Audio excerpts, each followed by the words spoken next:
I saw her on a TV show, and I had never seen her before, and I said, that's it. And she was singing Puccini's opera in some symphony hall. What if the love of your life was the one you let go? After decades of fame and success, Robert Redford, now 88, reflects on the one woman who truly captured his heart. Behind his legendary career was a love story he kept hidden, one that shaped him long after the cameras stopped rolling. Why did he stay silent for so long? What led to their painful separation?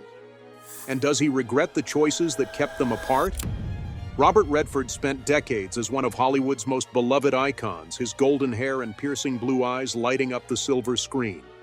He was the definition of charm, talent, and quiet sophistication. But behind the fame, behind the cameras and carefully crafted roles, there was a story he kept hidden.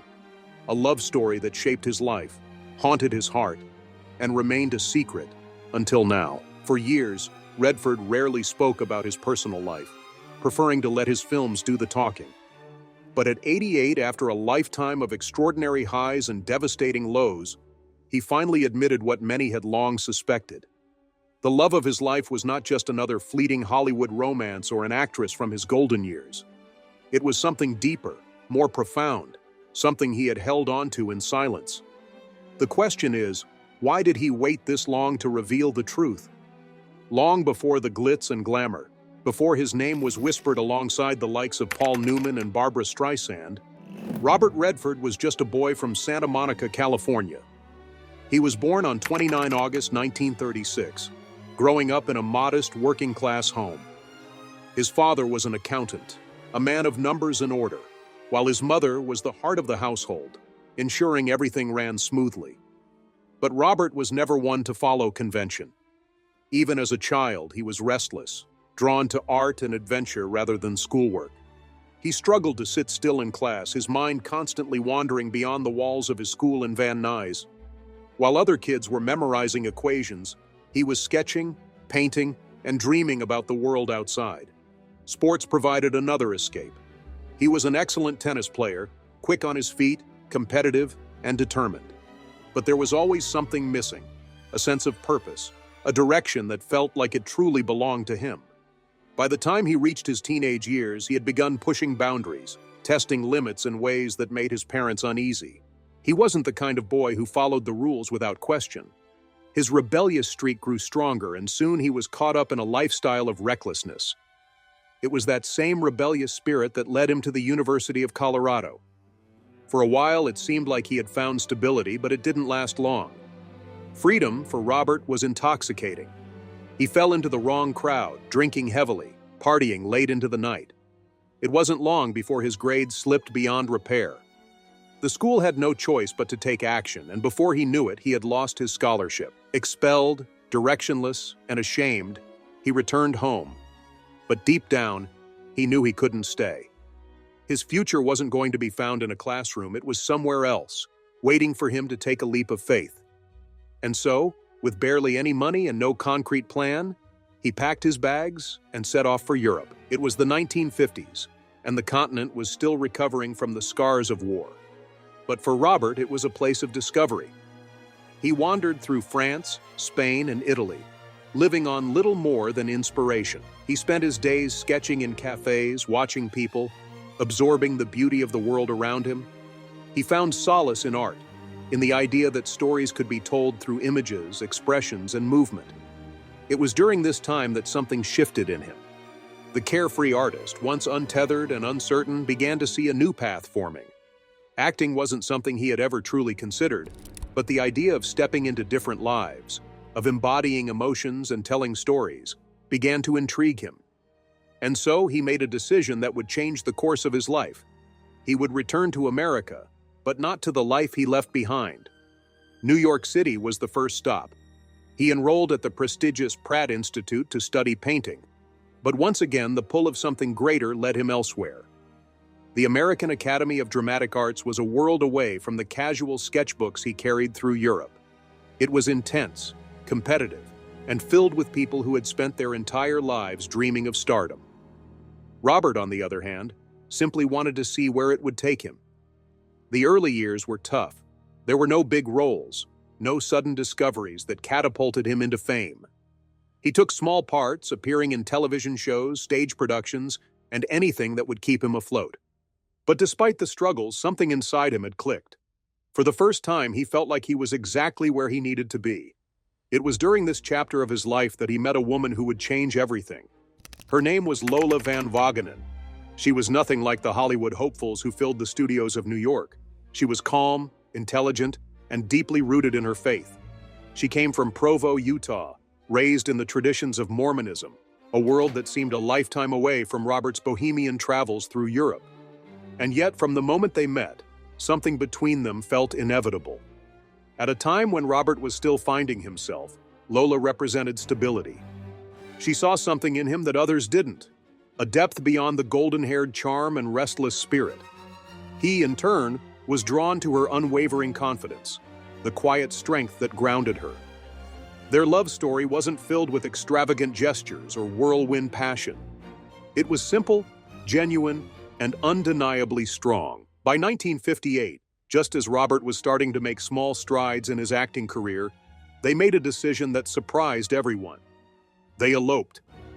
It wasn't a glamorous Hollywood wedding, no flashing cameras or designer gowns. It was just the two of them, running away together because they couldn't bear to be apart. They were barely more than kids, but in that moment, they believed they had everything they needed. They lived in tiny apartments, surviving on whatever acting jobs Robert could find. Money was tight, the future uncertain, but none of it mattered. They had love, and for them, that was enough. For a while, it seemed like their story was unfolding like the perfect romance. But life has a way of throwing the unexpected, even at those who seem the happiest. As Robert pursued his dreams, an unimaginable tragedy struck their young family. Their first child, Scott, was born, bringing them a joy they had never known. But just a few short months later, that joy turned into heartbreak. One night, without warning, their baby boy stopped breathing. It was sudden infant death syndrome, silent, cruel, and unexplainable. No warning signs, no second chances, just loss. Robert had always been strong, always been the type to push forward no matter what. But this broke him in ways he never spoke about. Lola, despite her own grief, became his anchor. She refused to let the tragedy consume them. Somehow they found a way to keep going, to carry the weight of their loss without letting it destroy them. Their love had been tested in the most painful way imaginable, but for now, they were still standing. As Robert's career began to take off, their relationship faced new challenges, ones that would eventually become too great to ignore. The world was beginning to take notice of Robert Redford. His career was no longer confined to struggling for small roles in television. He was on the cusp of something much bigger. By the early 1960s, his talent was becoming undeniable, and Hollywood was starting to pay attention. His breakthrough came on Broadway when he landed the lead role in Barefoot in the Park, a lighthearted romantic comedy where he played opposite Elizabeth Ashley. The role suited him perfectly, charming, energetic, with just the right amount of boyish mischief. The play was a massive success, and Hollywood wasted no time in making its move. Soon, Redford found himself transitioning from the stage to the silver screen. What started as small roles in films and guest appearances in television shows quickly snowballed into something far greater. By the late 1960s, he had landed the role that would change everything: Butch Cassidy and the Sundance Kid.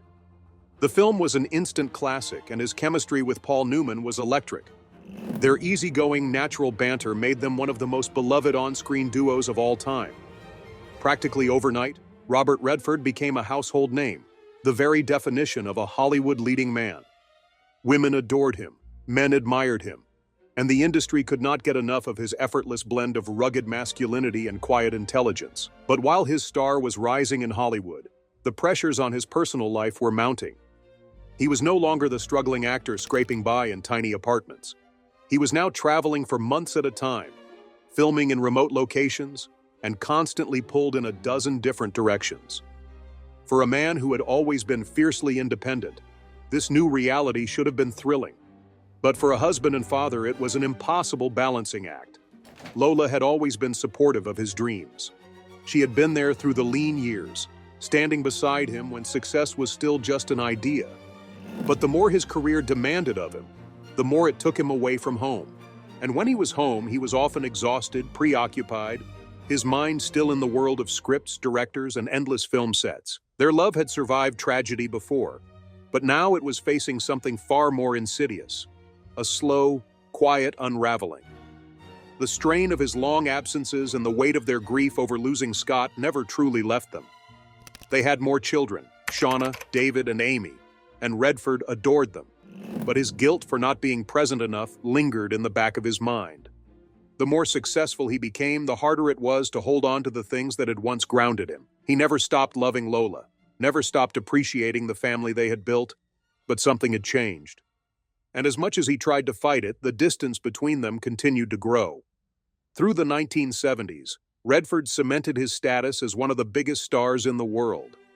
He was selective with his roles, choosing films that mattered to him rather than simply chasing box office success. He wasn't interested in being just another Hollywood heartthrob. He wanted substance. The Way We Were with Barbra Streisand gave him an opportunity to showcase his dramatic depth. And All the President's Men proved he was capable of tackling serious, politically charged roles. But the more his career flourished, the more he struggled in his personal life. The time spent apart from Lola was no longer something they could ignore. The emotional distance had grown too wide, and by the early 1980s, they both knew what was coming. In 1985, after nearly 28 years of marriage, Robert and Lola made the painful decision to divorce. There was no dramatic scandal, no explosive fights, just two people who had built a life together but could no longer find their way back to each other. They remained on good terms, always putting their children first, but there was no denying that something had been lost. For the first time in decades, Redford was alone. In the years that followed, he poured himself into his work, perhaps as a way to avoid facing the loneliness that followed the end of such a long chapter. He continued acting, but he also began directing, taking control of the stories he wanted to tell. He was no longer just an actor. He was a filmmaker, a storyteller with a vision.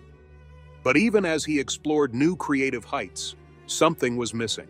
He had loved deeply once, and even though that love had slipped through his fingers, it had never truly left him. Through the late 1980s and 90s, he found himself in relationships that, on the surface, seemed promising. There was Sonia Braga, the Brazilian actress with a fiery energy that matched his own.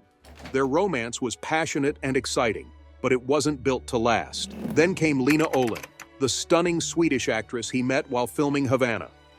Their on-screen chemistry spilled into real life, and for a while it seemed like he had found something real again. But as was often the case with Hollywood romances, the intensity burned brightly before fading just as quickly. The problem wasn't them. It was him. Redford had spent so much of his life chasing stories, chasing success, that he had never quite figured out how to stand still. And in the quiet moments, the ones where no cameras were rolling, he found himself thinking about the past, about the love he had lost.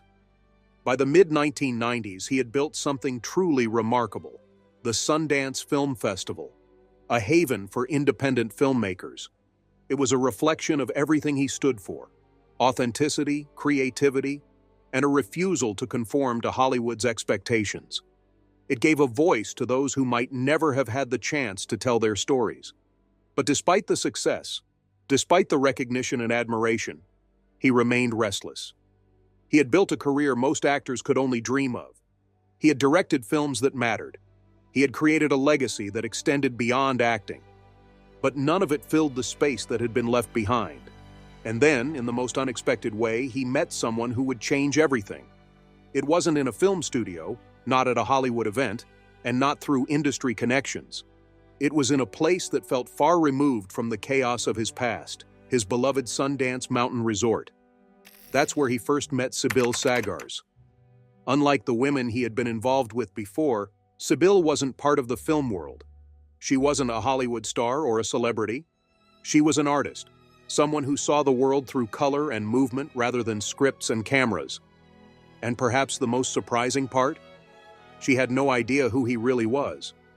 She knew the name Robert Redford, of course, but she hadn't followed his career, hadn't seen all of his films, hadn't fallen in love with the image of him that Hollywood had crafted. When they first met, she wasn't talking to Robert Redford, the movie star. She was talking to Robert Redford, For the first time in years, he felt like he could just exist without expectation. No roles to play, no cameras to face, just two people, drawn together not by fame or fortune, but by something quieter, something real. The love of his life had never been a Hollywood romance or a passing fling. It had always been the one he lost, the one who had been there before the fame, before the world knew his name. The love of his life had always been Lola. There was something about Sibylle that made Robert feel at peace in a way he hadn't in years. She was different. There were no expectations, no pretense, no reminders of the Hollywood machine that had consumed so much of his life. Their relationship was built on quiet understanding, long conversations about art and the environment, and a mutual love for nature.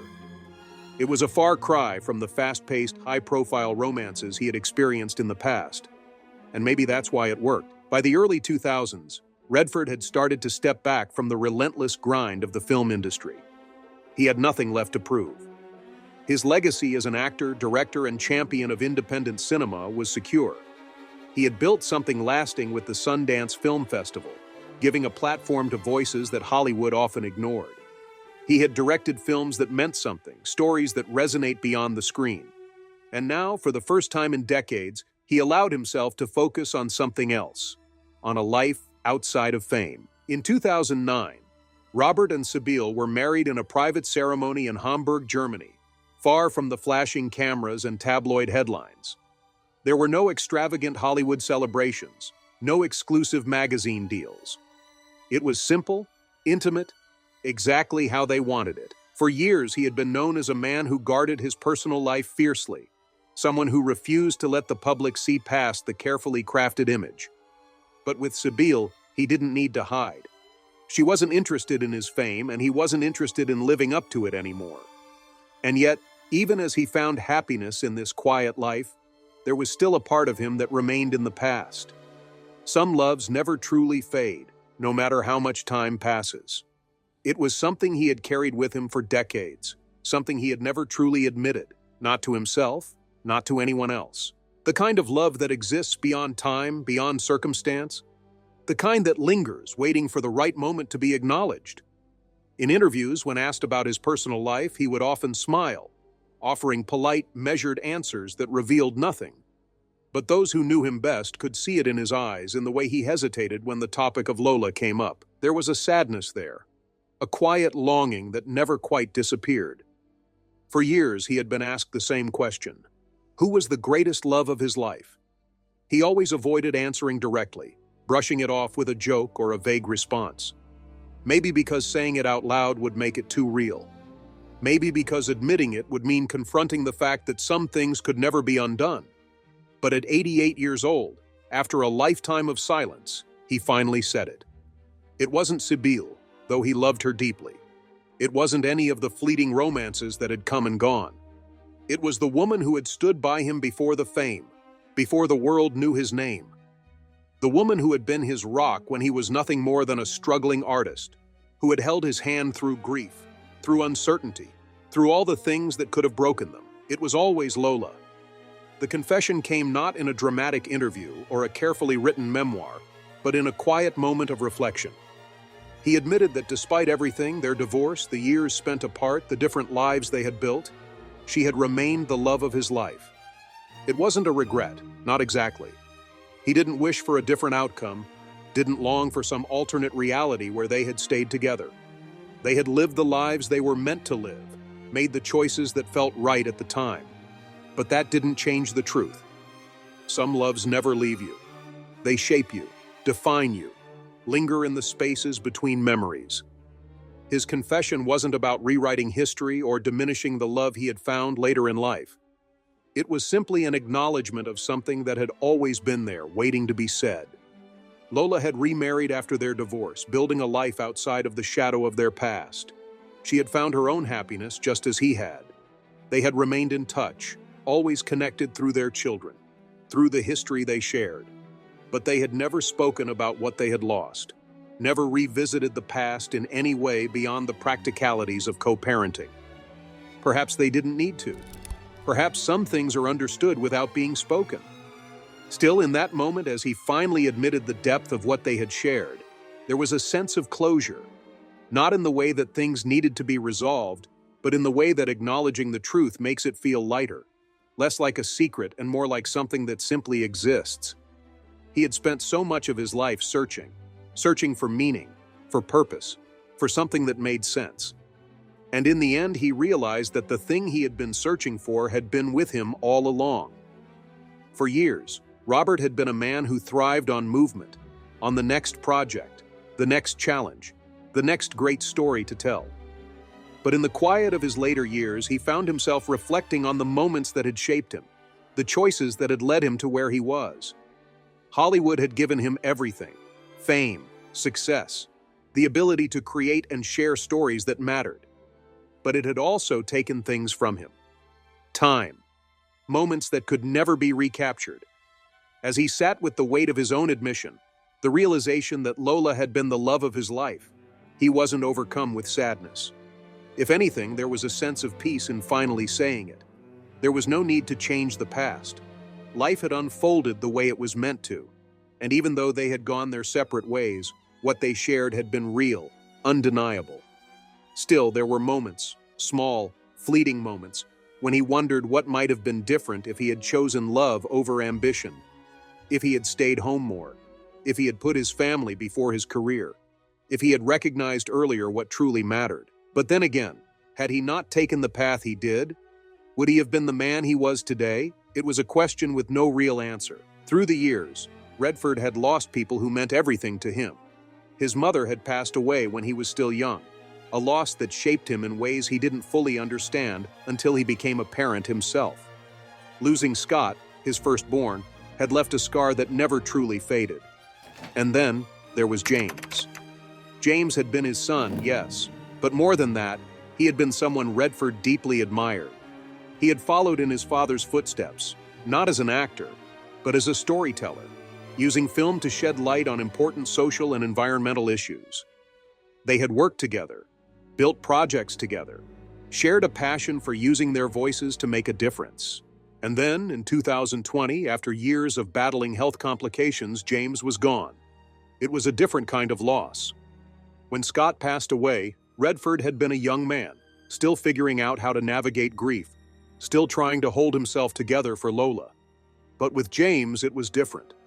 He was old enough to understand the finality of it, the cruelty of having to bury a child not once, but twice in a lifetime. Losing James changed something in him. It made him even more aware of the time he had left, of how precious every moment was. He had spent his life moving forward, always chasing something just beyond his reach. But now he realized the most important things were the ones he had already lived. The memories, the people, the love. He had spent so much time avoiding conversations about his past, about the things he didn't want to dwell on. But as he reached the twilight of his life, he no longer saw the point in holding back. So when the question came, the one he had been asked so many times before, who was the greatest love of his life, he finally answered. The words felt simple, but they carried the weight of decades. It was Lola. It had always been Lola. He didn't say it with regret or longing, but with the understanding that some loves are meant to exist beyond time.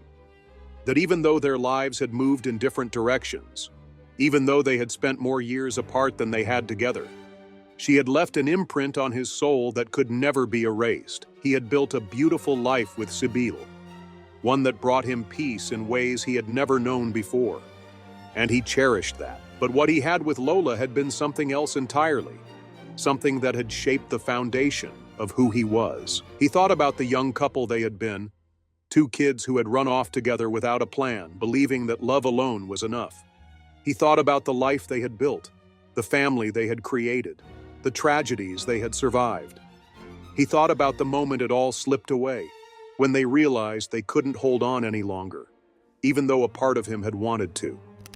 And now, after all these years, he was finally ready to acknowledge what he had always known. There was no sadness in it, no longing to rewrite history, just an acceptance of the truth. He had lived a full life, one filled with love, loss, triumph, and heartbreak. He had been given opportunities most people could only dream of, He had played roles that became a part of cinematic history. He had created a legacy that would outlive him. But at the heart of it all, at the core of everything, there was love. And sometimes, love doesn't need to be perfect to be unforgettable. As he sat with the weight of his confession, Robert Redford didn't feel sadness, nor did he wish to change the past. There was a quiet acceptance in finally saying out loud what he had always known. Love, in its truest form, never really disappears. It lingers in memories, in the spaces between moments, in the way a person shapes you long after they're gone. He had spent a lifetime telling stories, on screen, behind the camera, through the artists he had championed at Sundance. But this story, the one that had defined him the most, had never been written or spoken about until now. Maybe he had been protecting it, keeping it for himself. Or maybe for years, he had been afraid to face it. But now there was nothing left to run from. The world knew him as a Hollywood legend, a man who had crafted some of the most iconic films in cinematic history. He was the charming outlaw in Butch Cassidy and the Sundance Kid, the romantic lead in The Way We Were, the investigative journalist in All the President's Men. But those were roles, characters shaped by scripts and directors. The real Robert Redford was something far more complex, and the love he had carried all his life was not something that could be captured in a 2-hour film. Time had softened the sharp edges of his regrets.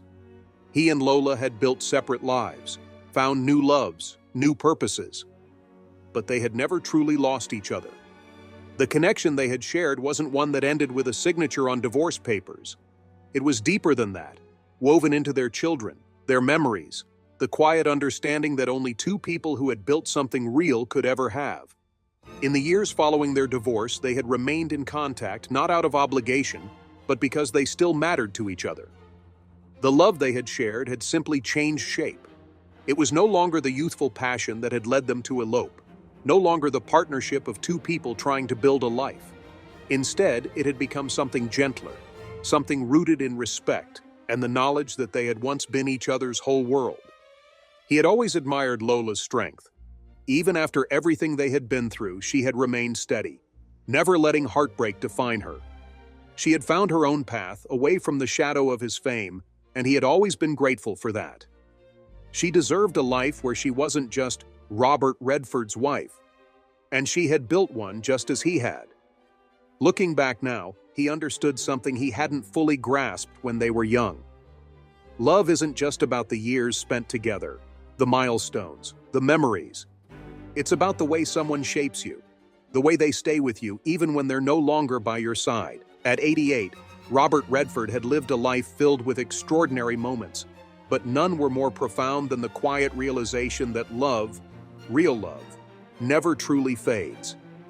It simply becomes a part of who you are. He had spent his life telling stories, but this was the one story he had never told before. And now, he had finally found the words. That's the end of today's video.